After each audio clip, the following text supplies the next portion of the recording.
All right, so we got our entry, right? We want to step in deep. We want to make sure that we're controlling as much of the leg as possible. Because especially when we're doing like nogi jiu-jitsu, when we get to a single leg, it's harder to control than in wrestling and in, for example, gi, because in gi you can grab the pants, right? And there's just generally more friction because we're both wearing coats, right?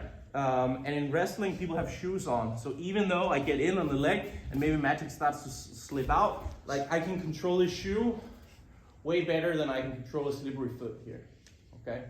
So in single legs, we gotta kind of move very deliberate, and we wanna try to, look, when I step in, I wanna be deep with this leg and have good contact here. I wanna have my log up high. I wanna have my head up high here.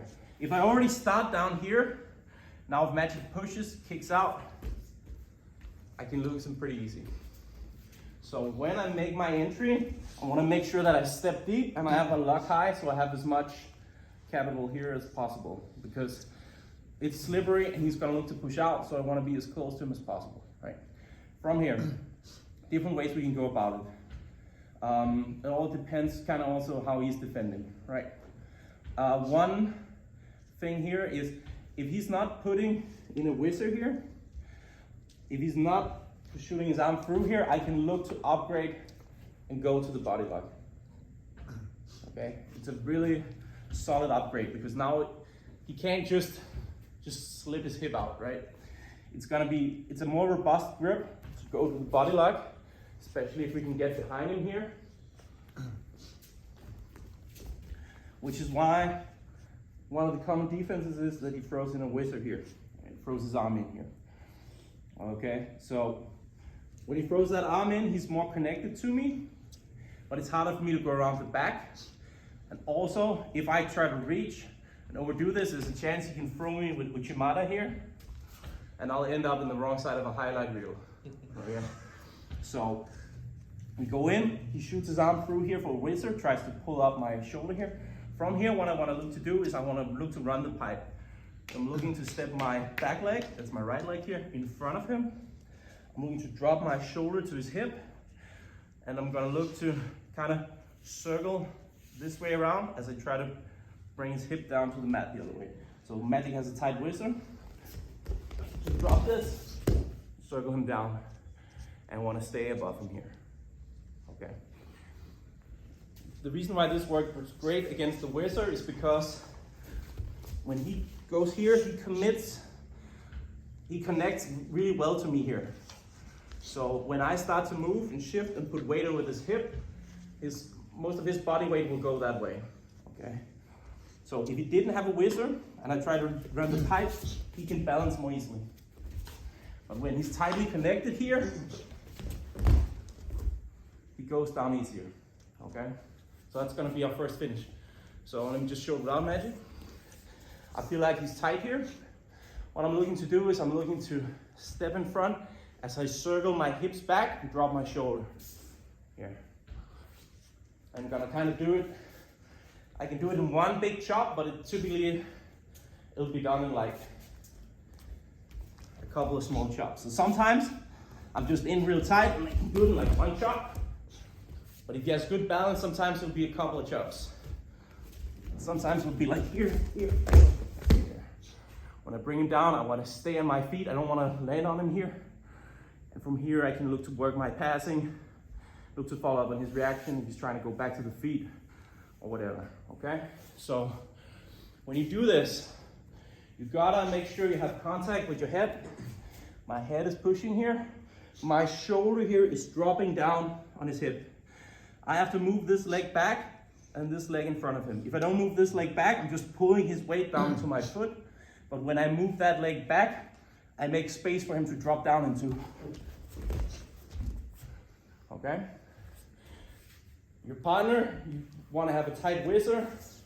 A whizzer is where you wrap your arm over your partner's arm here and you pull in real tight. Okay, so this is the reaction we're working with. Let's grab a partner, try them free. 1, 2, 3. Make sure to watch the space where you're taking people down. This is a really good response against someone who has a tight whizzer. Okay? And people who like feel like they have a decent Uchimata, like they will try to be very tight with that whizzer. They look to send you flying, right? And this is a good opportunity for us to bring their hips down to the mat like this. Now, people who are not comfortable with throws, a lot of them will either take a collar tie, yeah, or try to like push you away, like try to find a shoulder post here, right? If we stepped in tight to the leg here, it's kind of hard for Magic to get like a thumb post in here, right? So collar tie would probably be like one of the first things you look for here. And its collar tie can be decent because it kind of has a frame where you can push me a little bit away and loosen up. Okay, it's not quite as strong as a whizzer to prevent me from getting to the back. But if you can get in here quick, push with this and look to square up with me, now there's a longer way to go to the back, okay? So this position happens quite a lot. I feel like when we're training single legs here. So I get in, Magic starts to push me with the collar tie and it starts to square up. Now it's hard for me to run the pipe. I can't really drop my shoulder down to his hip. It's hard for me to upgrade to the body lock because I have to reach, and maybe as I reach, he pushes me away, sprawls his legs. So from here, what I like to do is I like to hit him with a clothesline where I send his weight back by moving his head, okay? So when we go for this finish, we want to make sure he's moving and hopping around.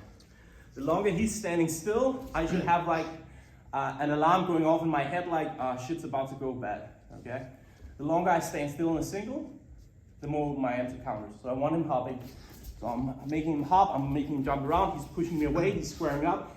As I feel like we're squaring up here, I'm gonna look to hike my inside hand. Before it was behind the hip, but now it's under the knee. I look to hike this high, and I'm looking to release this hand. What I'm gonna do from here is I kinda wanna do the same motion I did with run the pipe, but I'm gonna use this arm to move his head. I'm not gonna strike him, but I am gonna use like my forearm here to guide his head to the left as I circle to the right. So kind of the same motion as run the pipe. So he's pushing, I'm squaring up with him, I go in, send him down, okay? As soon as I feel him going to the mat, I'm gonna retract that arm because we don't wanna end up in a situation where we fall down with this arm extended and he just lands in a submission and your coach is like, congrats, you got the takedown, but you got submitted, you idiot. We don't want that. We want a nice takedown without ending up in a submission, right? So I move in, Magic's pushing me and he's squaring up to me. I'm making him hop. I'm trying to lift his knee as much as I can. As this is happening, as we're circling out, I'm looking to hike this hand deep and this head I reach. I'm looking to not hit him, but I'm looking to move his head. I move his head as I circle in front of him, just like we drop the shoulder and circle in front of him, to make his weight go to this corner. I go, and I need dynamic movement for this. So you can't do it by standing still.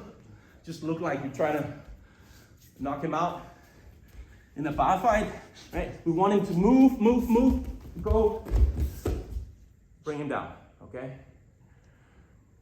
So as we feel like we're squaring up, that's where we chop him, okay? So your partner has to take a collar tie here, has to take a collar tie push and try to get square up here. And as you feel him square up, that's where you hit him with the club as you circle him down, okay? Let's try on 3, 1, 2, 3.